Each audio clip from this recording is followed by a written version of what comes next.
मेरे ताऊजी ने घर में बहुत बड़ी पार्टी रखी थी क्योंकि उनका बेटा अनित लंदन से डॉक्टर बनकर वापस आ रहा था। मैं बचपन से ही ताऊ जी के रहमो करम पर था। उन्होंने मुझे एक सरकारी स्कूल में दाखिल करवा दिया था। मैं रात भर किताबें पढ़ता रहता था और आज जब उनके घर में पार्टी थी, ताई जी अपने बेटे के किस्से बड़े फख्र से सबको सुना रही थी।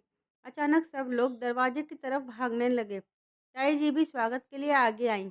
मगर जैसे ही उन्होंने सामने खड़े शख्स को देखा तो उनके होश उड़ गए क्योंकि वो तो कुमार कमीने कहाँ मर गए हो, इधर आओ और मेरी टांगे दबाओ।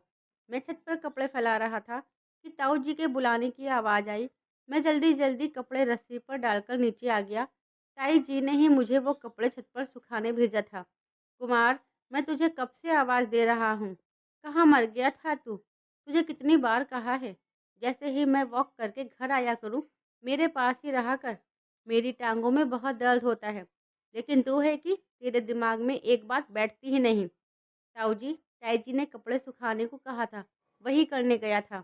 मैंने नज़रें झुकाकर कहा, अच्छा अच्छा, अब ज़्यादा जुबान मत चलाया कर और मेरी टांगें दबा। बात बनाने में तो बहुत तेज़ है तू। मैं पूरे 20 मिनट से उनकी टांगें दबा रहा था, लेकिन उन्होंने अभी भी ठीक है, बस करो नहीं कहा था। अब मुझे अपने पेपर की फ़िक्र हो रही थी। 2 दिन बाद ही मेरे पेपर शुरू होने वाले थे और मेरी अभी बहुत कम तैयारी थी। मैं दिन रात पढ़ता तो ज़रूर था, लेकिन दिल को तसल्ली नहीं होती थी। हमेशा लगता था कि मुझे कुछ नहीं आता, मैं फ़ेल हो जाऊँगा। मैंने हिम्मत करके कहा, ताऊ जी, 2 दिन बाद मेरे पेपर शुरू होने वाले हैं और मुझे अभी बहुत तैयारी करनी है। अगर आप इजाज़त दें तो मैं जाऊँ? मैं डर-डर कर बात कर रहा था, क्योंकि मैं अपना वक़्त यूँ ही बर्बाद नहीं करना चाहता था। मैं जितना हो सके उतना ज़्यादा वक़्त पढ़ाई को देना चाहता था। ताऊ जी ताना मारते हुए बोले, तू पढ़ लिख के कौन-सा बड़ा अफ़सर बन जाएगा? पढ़ लिख के भी तुझे यही काम करने हैं। ताऊ जी, आपको पता है 12वीं में मेरा बहुत अच्छा रिज़ल्ट आया था और मैं अब भी बहुत मेहनत कर रहा हूँ। मुझे पूरी उम्मीद है कि मेरी मेहनत रंग लाएगी और मेरी अच्छी नौकरी लग जाएगी। मैंने डरते-डरते कहा। मेरी बात सुनकर उनके चेहरे पर नापसंदगी और चिढ़ साफ दिखने लगी थी। अब तू हमारी बराबरी करेगा? तुझे पता है मैंने अनित को दुबई भेजा, फिर आगे की पढ़ाई के लिए लंदन भेजा। वो वहाँ डॉक्टरी कर रहा है। अगर यहाँ पढ़ सकता तो क्या मैं उसे लंदन भेजता? यहाँ की डिग्रियों की कोई अहमियत नहीं। चाहे तू जितना पढ़ ले, तेरी नौकरी नहीं लगनी। वे बार-बार यही बातें दोहरा रहे थे। उन्हें मेरा पढ़ना बिल्कुल भी पसंद नहीं था। बस लोगों की नज़रों में अच्छा बनने के लिए उन्होंने मेरे पढ़ने की इजाज़त दे रखी थी। माता-पिता के इस दुनिया से चले जाने के बाद ताऊ जी ने ही ज़िम्मेदारी उठा ली थी। कम से कम लोगों के सामने तो यही दिखाते थे। लोगों की नज़र में तो वो बहुत रहनुमा, ज़िम्मेदार चाचा बने हुए थे। लेकिन मुझ पर क्या गुज़रती थी, ये किसी को नहीं पता था। घर के लगभग सारे काम मैं ही करता था और जब कभी फ़ीस के पैसे माँगता, तो ऐसे एहसान जता कर देते, जैसे मुझ पर कोई बड़ा उपकार कर रहे हों। हालाँकि पापा की सारी जायदाद, सारा कारोबार उनके हाथ में था। वो अक्सर कहते, ऐसे ही हमारा पैसा बर्बाद करवा रहा है, कौन सा पढ़ लिख कर बड़ा अफ़सर बन जाएगा। जब भी वो ऐसा कहते, मेरा दिल खून के आँसू रोने लगता। मुझे अपने माता-पिता की बहुत याद आती। हर वक़्त एक हीन भावना ने मुझे जकड़ रखा था। मैं अक्सर सोचता, अगर मेरे पापा होते, तो वो ऐसा कभी ना कहते। वो तो मुझे अच्छी से अच्छी तालीम दिलवाते। मेरे माता-पिता का सपना था कि मैं पढ़ लिख कर अफ़सर बनूँ। इसीलिए मैं ताऊ-ताई की लाख कोशिशों के बावजूद पढ़ रहा था। वे मुझसे सारा घर का काम कराते थे, मुझे तसल्ली से पढ़ने भी नहीं देते थे। लेकिन फिर भी मैं रात के सन्नाटे में सबके सो जाने के बाद चुपके-चुपके पढ़ता रहता था। अब मेरा बस एक ही सपना था, अपने माँ-बाप का सपना पूरा करना। मैंने फिर हिम्मत करके कहा, ताऊ जी, आजकल यहाँ भी मेरिट लिस्ट बहुत हाई हो गई है। यहाँ भी अब मेरिट पर ही नौकरियाँ मिलती है। मुझे यकीन है, अगर मैं मेहनत करूँगा तो मुझे उसका फल ज़रूर मिलेगा। मैं मेहनत करूँगा। मैं बहुत खुशी से बात कर रहा था, पर उनके चेहरे पर बस नफ़रत और झुंझलाहट ही बढ़ती जा रही थी। तुझे कितनी बार कहा है, मेरा दिमाग मत खाया कर। हर वक़्त बस बातें, बातें, बातें। पढ़ाई-लिखाई की रट लगा रखी है। बंद करिए पढ़ाई-नमाई और दफ़ा हो जाए यहाँ से। उनका गुस्सा आसमान पर जा पहुँचा। उन्होंने अचानक मेरी छाती पर जोर से लात मारी। मैं धड़ाम से ज़मीन पर गिर गया। मेरी आंखों से आंसू निकल आए। मुझे रोता देख वो चारपाई से उठ खड़े हुए और गुस्से से घूरते हुए बोले, बंद कर ये मगरमच्छ के आंसू बहाना। हर वक्त आंसू बहाता रहता है, जैसे हम तुझ पर बहुत बड़ा जुल्म कर रहे हों। निकल जा यहाँ से। उन्होंने दहाड़ कर मुझे कमरे से निकल जाने को कहा, तो मैं भी तुरंत वहाँ से उठकर अपने कमरे यानी स्टोर रूम में आ गया। ये बस नाम का ही कमरा था। उसमें एक चारपाई और एक छोटी सी अलमारी के अलावा और कुछ भी नहीं था। असल में ये ताऊ जी के घर का स्टोर रूम था। ताऊ जी का घर काफ़ी बड़ा था, लेकिन उन्होंने मुझे सिर्फ ये स्टोर रूम दे रखा था। मेरे आने से पहले यहाँ अनाज, पुराने सामान, बेकार चीज़ें रखी रहती थी। जब से मैं आया था, उन्होंने सारा स्टोर का सामान किसी और बड़े कमरे में शिफ्ट करवा दिया था और यह छोटा सा कमरा मुझे दे दिया था। मैं चारपाई पर बैठा घुटनों से सर देकर रोने लगा। जब भी ताऊ ताई मुझसे ऐसा बर्ताव करते, मुझे अपने माता पिता की बहुत याद आती। अभी भी मैं अपनी माँ बाप को याद करके बुरी तरह सिसक रहा था। अगर वो होते तो आज मेरे साथ ऐसा नहीं हो रहा होता। मैं अपने ही घर में खुश रहता। यही से मेरी यादें मुझे पीछे ले गई। कुमार मेरी जान, अभी मेहमान आते ही होंगे। जल्दी जल्दी तैयार हो जाओ। मैंने अभी खुद भी तैयार होना है और तुम्हारे पापा भी केक वेक कर चुके हैं। मुझे बस थोड़ी देर रसोई में काम देखना है, फिर मैं भी तैयार होने चली जाऊंगी। माँ बहुत प्यार से मुझे तैयार कर रही थी। आज मेरी 7वीं सालगिरह थी, जो हम अपने घर में बहुत धूमधाम से मनाने वाले थे। मेरी पिछली 6 सालगिरह भी ऐसे ही मनाई गई थी। पहली 2 सालगिरह के बारे में तो मुझे कुछ याद नहीं, लेकिन माँ बताती थी कि उन्होंने हर बार बहुत बड़ा इंतज़ाम किया था। मैं अपने माँ बाप का इकलौता बेटा था, इसलिए वो मेरी हर इच्छा पूरी करते, मेरी छोटी से छोटी खुशी भी सेलिब्रेट करते। शाम के 7 बज चुके थे। माँ अभी भी मेरे बाल ठीक कर रही थी, कपड़े सुलझा रही थी। मैं अब छोटा नहीं था, खुद भी तैयार हो सकता था, लेकिन उन्हें मुझे अपने हाथों से तैयार करने में बड़ा सुकून मिलता था। मैं बहुत खुश था क्योंकि आज मेरी सालगिरह थी और घर में बहुत बड़ी दावत रखी गई थी। 5 मिनट में माँ ने मुझे तैयार कर दिया और खुद रसोई की तरफ चली गई। अभी उन्हें भी तैयार होना था और खाने-पीने का सारा इंतज़ाम भी वही देख रही थी। मैं तैयार होकर आंगन में आ गया, जहाँ पूरे इंतज़ाम किए गए थे। हर तरफ रंग-बिरंगी लड़ियाँ लगी हुई थी, कुर्सियाँ सजी थी, बीच में टेबल, केक की जगह तैयार, पूरा आंगन जगमगा रहा था। इक्का-दुक्का मेहमान भी आने शुरू हो चुके थे। मैं सब देख-देख कर बहुत खुश हो रहा था। ये नहीं जानता था कि ये मेरी ज़िंदगी की आखिरी सालगिरह होगी, जो ऐसे मन रही है। मैं मेहमानों के पास ही खड़ा था कि अचानक ज़ोरदार धमाके जैसी आवाज़ आई। सब लोग चौंक गए और भागते हुए रसोई की तरफ जाने लगे। मैं अभी भी वहीं खड़ा था, कुछ समझ नहीं पा रहा था कि क्या हुआ। हमारा घर बहुत बड़ा नहीं था, 2 कमरे, 1 रसोई, 1 बाथरूम और एक छोटा-सा आंगन, लेकिन हमारे लिए काफ़ी था। थोड़ी देर बाद सब लोग मुझे घेर कर रोने लगे। कोई मुझे गले लगा रहा था, कोई मेरे सिर पर हाथ फेर रहा था। मुझे बहुत अजीब लग रहा था। मैं बिल्कुल समझ नहीं पा रहा था कि क्या हो गया है। फिर थोड़ी देर बाद मैंने देखा, रसोई से माँ और पापा की जली हुई लाशें चारपाई पर डालकर बाहर लाई जा रही थी। मेरा दिल घबराने लगा। मुझे समझ नहीं आ रहा था कि वो ऐसे चुपचाप लेटे क्यों हैं, उठ क्यों नहीं रहे। एक आंटी मुझे सीने से लगाकर ज़ोर-ज़ोर से रोने लगी। मेरी जान, अब तुम्हारे माँ-बाप तुम्हें हमेशा के लिए छोड़कर चले गए। अब तुम इस दुनिया में अकेले हो गए हो। पता नहीं कैसे गुजरेगी तुम्हारी ज़िंदगी। इतनी लंबी ज़िंदगी तुम अकेले कैसे गुज़ारोगे? ये सुनते ही मैं पागलों की तरह चीख-चीख कर रोने लगा। मेरे माँ-बाप की लाशें मेरे सामने थी। चेहरे बुरी तरह से जले हुए थे। शायद रसोई में सिलेंडर फट गया था या आग लगी थी। बस इतना समझ आ रहा था कि अब वो वापस नहीं आएँगे। मैं चीखता रहा, माँ, पापा, मुझे छोड़कर मत जाओ। उठो ना, देखो मैं रो रहा हूँ। लेकिन वो नहीं उठे। उन्होंने कोई जवाब नहीं दिया क्योंकि वो मुझे हमेशा-हमेशा के लिए इस दुनिया में अकेला छोड़कर जा चुके थे। उस दिन के बाद ताऊ जी और ताया जी ने लोगों के सामने खुद को बहुत नेक और रहमदिल दिखाते हुए मुझे अपने घर ले आए। मेरे घर पर ताला लग गया। पापा की सारी जायदाद और कारोबार ताऊ जी के हाथ में चला गया और मैं भी उनके घर का हिस्सा बन गया, परिवार के नौकरों के हिस्से जैसा। उन्होंने मेरा दाखिला एक सरकारी स्कूल में करवा दिया। अपने बेटे अनीत को वो एक महंगे प्राइवेट स्कूल में पढ़ा रहे थे। जब माँ-बाप जिंदा थे, उन्होंने मुझे भी एक अच्छे प्राइवेट स्कूल में डाला था। मैंने 3rd क्लास वहीं से पढ़ी थी। फिर हादसे के बाद सब बदल गया। अब हर वक्त मुझे माँ-बाप की बातें याद आती रहती।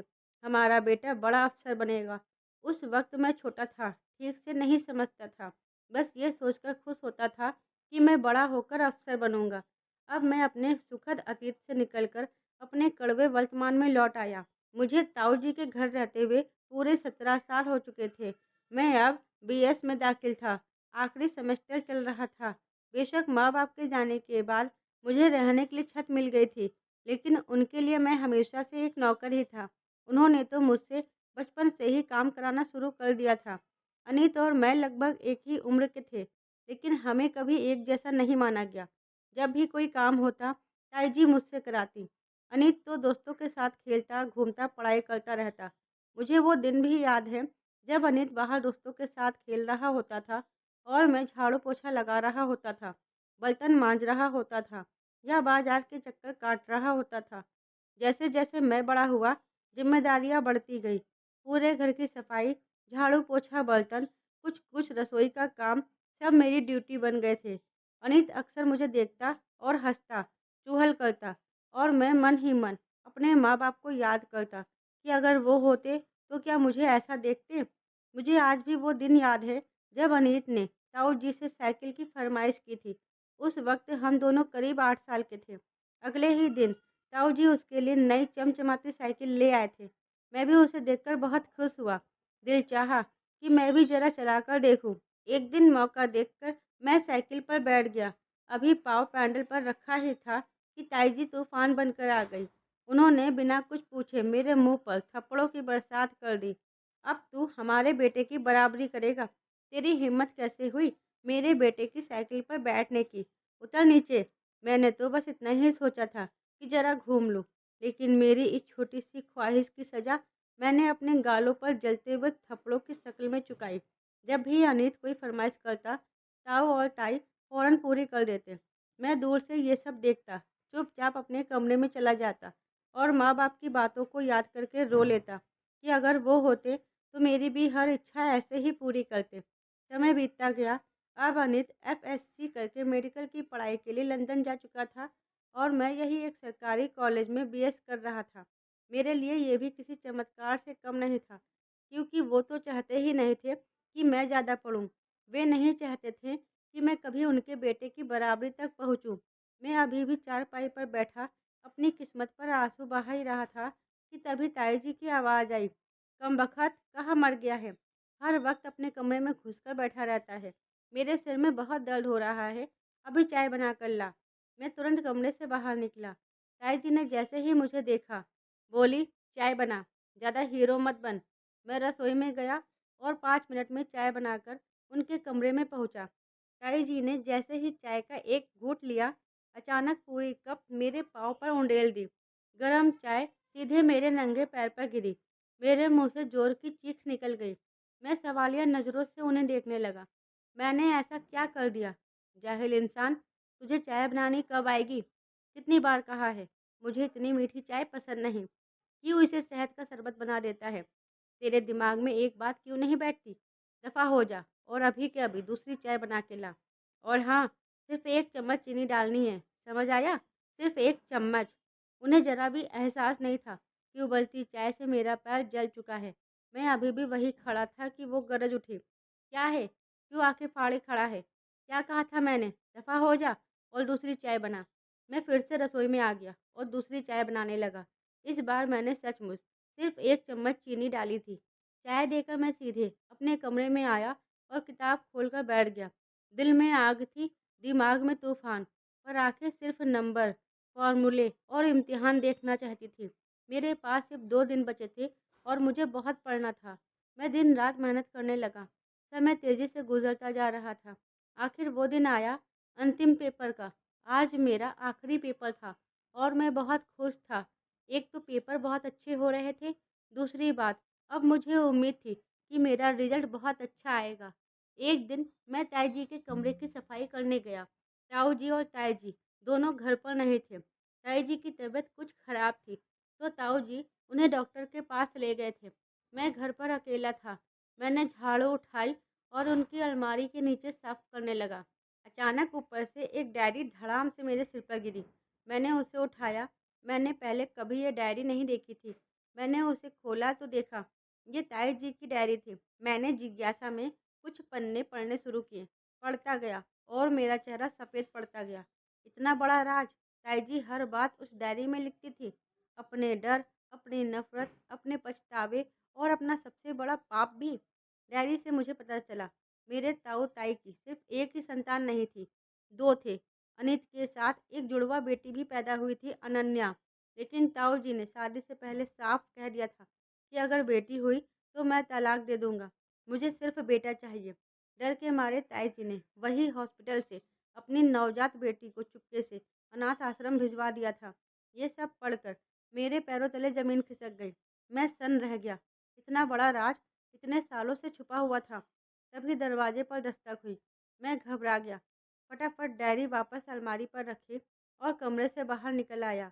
मैं गेट की तरफ दौड़ा तो देखा ताऊ जी और ताई जी वापस आ चुके थे। मेरा दिल धक धक कर रहा था।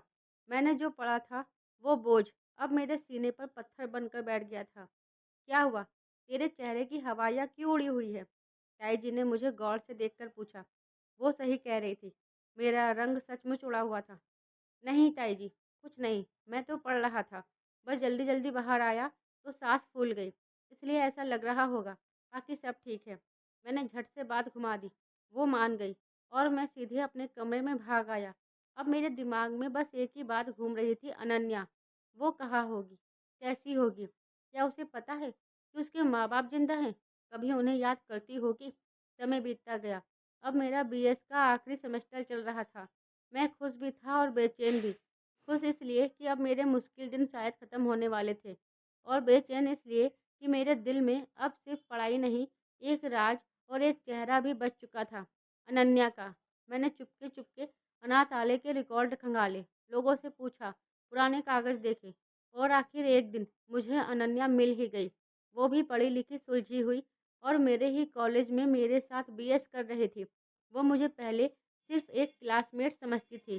फिर धीरे-धीरे दोस्ती हुई, बातें बढ़ी और मैं उसके और करीब जाता चला गया। उसे नहीं पता था कि मैं कौन-सा राज जानता हूँ। ना मैंने बताया, बस इतना कहता रहा कि तुम बहुत मज़बूत हो, तुम्हें वो सब ज़रूर मिलेगा जो ज़िंदगी ने तुमसे छीना है। इसी बीच समय उड़ता गया। एक दिन मैं रसोई में अपने लिए चाय बना रहा था। सर में हल्का-सा दर्द था। तभी ताई जी धड़धड़ाती हुई अंदर आई। अच्छा, अपने लिए चाय बनाई जा रही है। किससे इजाज़त लेकर रसोई में घुसा तू? बता। वो ताई जी सर में थोड़ा दर्द था। सोचा चाय बना लूँ। अच्छा सोचा और चला भी आया। पूछना नहीं था। यहाँ 2 वक़्त की रोटी भी बड़ी मुश्किल से मिलती है तुझे और तू चाय बनाने चला आया। उनकी डाँट में ताने घुल गए थे। निकल, निकल यहाँ से। 1 मिनट में नज़र ना आया रसोई से तो देख लेना। घर के खर्च में कभी कुछ डालता है तू या अब भी मुफ्त की रोटियाँ तोड़ने का इरादा है? घर का सारा खर्चा क्या तेरा बाप उठाएगा? इतना बड़ा हो गया और इल्म नहीं कि कितनी मुश्किल से तेरे ताऊ कमाते हैं। उनका तेरा बाप कहना मुझे चुभ गया।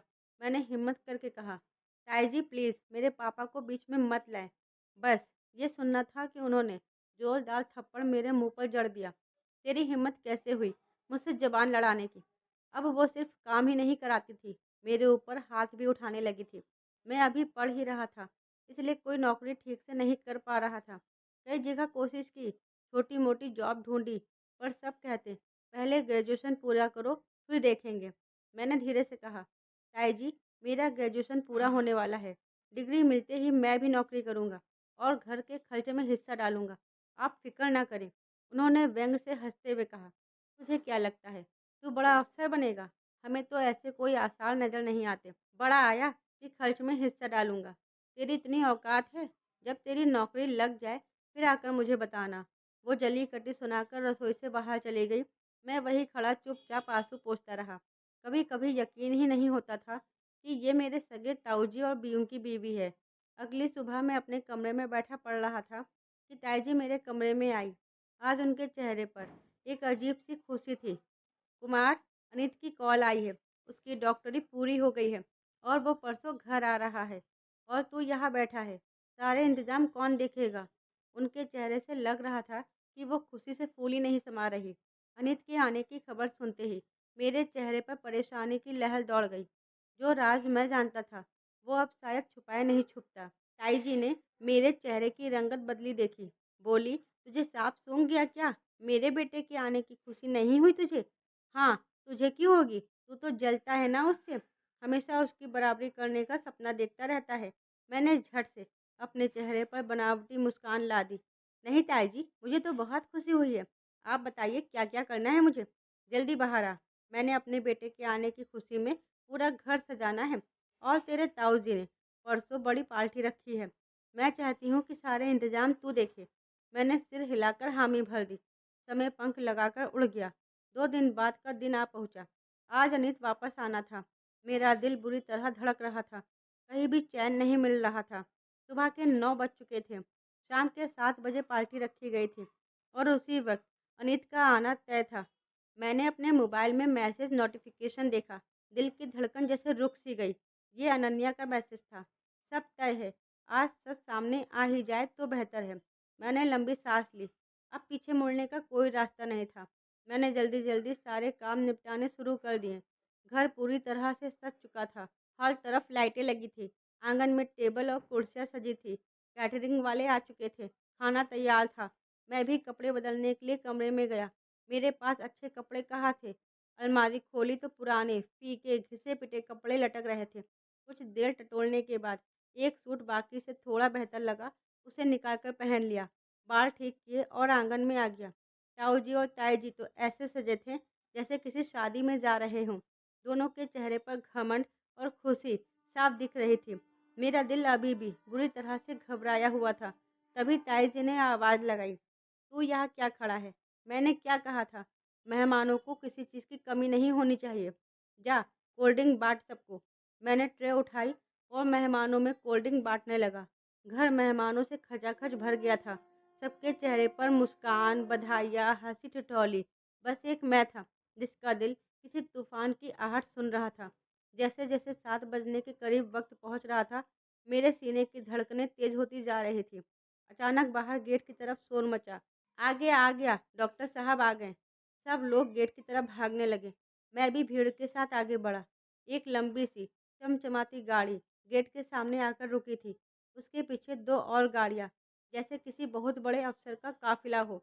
सब लोग गाड़ी की चमक-दमक देखकर कानाफूसी कर रहे थे। ताऊ जी गर्व से छाती चौड़ी करके कह रहे थे, देखा, मेरा बेटा लंदन से डॉक्टर बनकर आया है। ये सब उसकी मेहनत है। ताई जी तो और भी बढ़ चढ़कर सबको बता रही थी, मेरा अनित कितना होनहार है, कितना मेहनती है। देखो, आज उसका लश्कर कैसे आया है। अब वो खुद आगे बढ़ी अपने डॉक्टर बेटे के स्वागत के लिए। गाड़ी का दरवाज़ा खुला, एक शख्स नीचे उतरा। आंगन के बाहर हल्का अंधेरा था। बस एलईडी लड़ियों की हल्की रोशनी पड़ रही थी, इसलिए उसका चेहरा ठीक से नहीं दिख रहा था।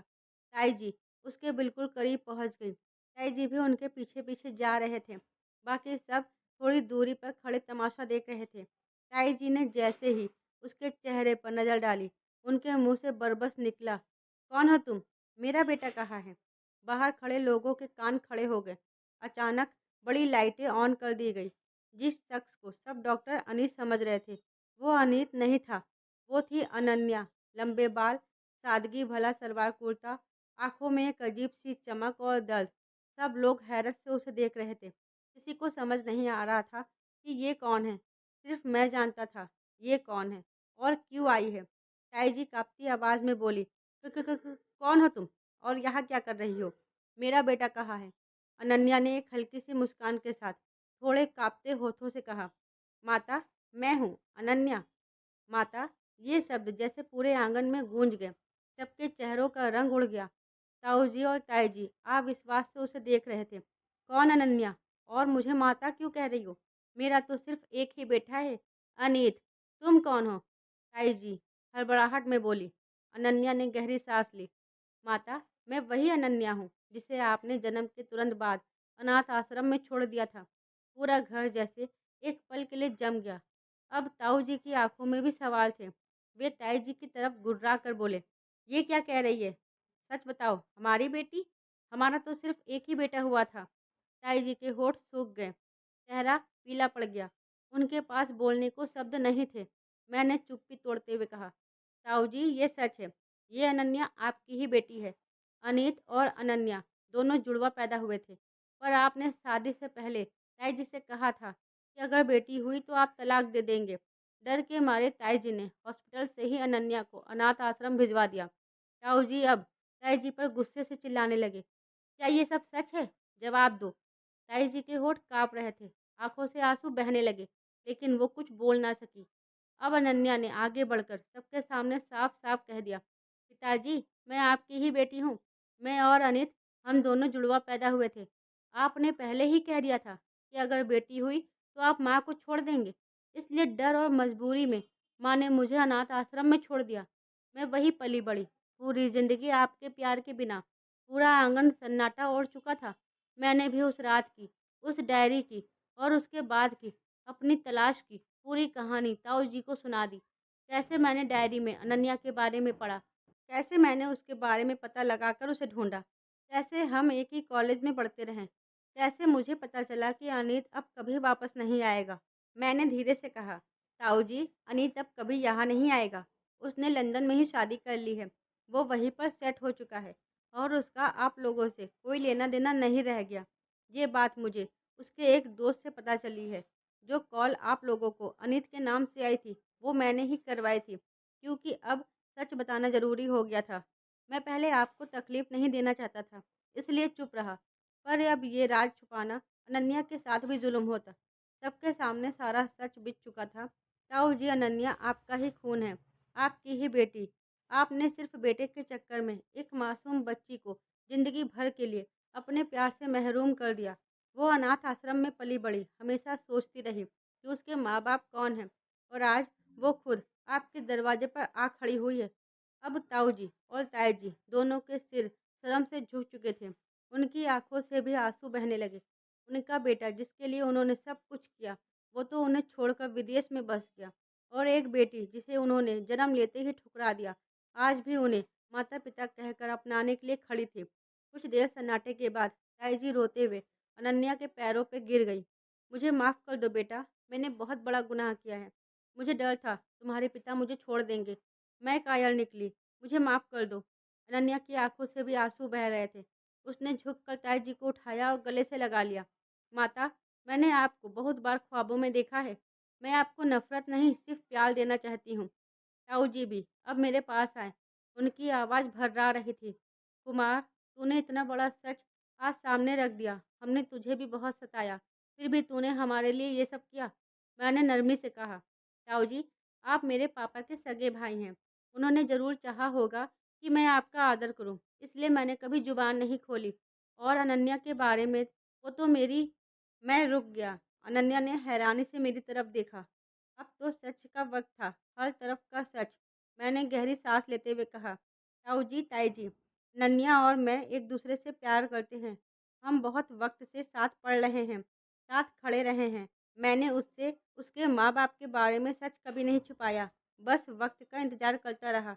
आज जब सब कुछ सामने आ ही गया है, तो मैं आपसे अनन्या का हाथ मांगना चाहता हूँ। कुछ पल के लिए एकदम खामोशी छा गई। ताऊ जी ने अनन्या की तरफ देखा, फिर मेरी तरफ। आंखों में नरमाहट और शर्म मिली हुई थी। धीरे से बोले, हमने अपनी बेटी से जिंदगी भर का प्यार छीन लिया। अब अगर उसका सुख तुझसे बंधा है, तो क्या हम वो भी छीन लें? नहीं कुमार, अब हम और गुनाह नहीं करेंगे। अगर अनन्या राजी है, तो मुझे कोई ऐतराज़ नहीं।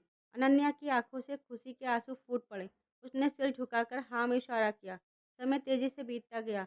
हमारा रिश्ता तय हो गया और कुछ ही महीनों में हमारा विवाह भी हो गया। अब ताऊ जी और ताई जी का बर्ताव भी मेरे साथ वैसा नहीं रहा जैसे पहला था। शायद उम्र, पछतावा और सच्चाई तीनों ने मिलकर उन्हें बदल दिया था। मेरी पढ़ाई पूरी होते ही मेरी भी एक बहुत अच्छी नौकरी लग गई थी। अब मैं भी घर के खर्च में बराबर का हिस्सा डालता था। अनन्या अब सिर्फ मेरी पत्नी नहीं, ताऊ ताई की खोई हुई बेटी भी थी, जिसे पाकर अब वे अपनी पिछली सारी गलती पर रोज पछताते और रोज उसी प्यार से उसे संभालते रहें, जो उसे जन्म के वक्त मिलना चाहिए था। मैंने भी अपने दिल से उनका गुस्सा निकाल दिया, क्योंकि अगर मैं उन्हें माफ़ ना करता, तो शायद कभी खुद भी सुकून से ना जी पाता। आज जब मैं पीछे मुड़कर देखता हूँ, स्टोर रूम, जली हुई चाय, थप्पड़, ताने, भूखे दिन, जागी हुई रातें, सब कुछ एक लंबा कड़वा सपना सा लगता है। पर उस सारे अंधेरे के बाद मुझे 2 रोशनियाँ मिली। एक मेरे माता-पिता का पूरा हुआ सपना, मैं आज एक कामयाब अफ़सर हूँ, और दूसरी वो लड़की जो कभी मेरे ताऊ-ताई के डर और स्वार्थ की वजह से अनाथालय के अंधेरे में ढकेल दी गई थी। अनन्या, जो आज मेरी पत्नी है, मेरी हमसफ़र है और उसी घर की रानी है, जहाँ कभी मैं नौकर जैसा जीता था। सच है, मेहनत और सब्र करने वालों की कभी हार नहीं होती। तो दोस्तों, उम्मीद करती हूँ आपको मेरी कहानी ज़रूर पसंद आई होगी। कहानी पसंद आई है तो कहानी को लाइक, शेयर, सब्सक्राइब ज़रूर कीजिएगा। चैनल पर नए हैं तो चैनल को सब्सक्राइब करके बेल आइकन ज़रूर प्रेस कर लीजिए, जिससे कहानी की अगली अपडेट सबसे पहले आपको मिले। राधे राधे।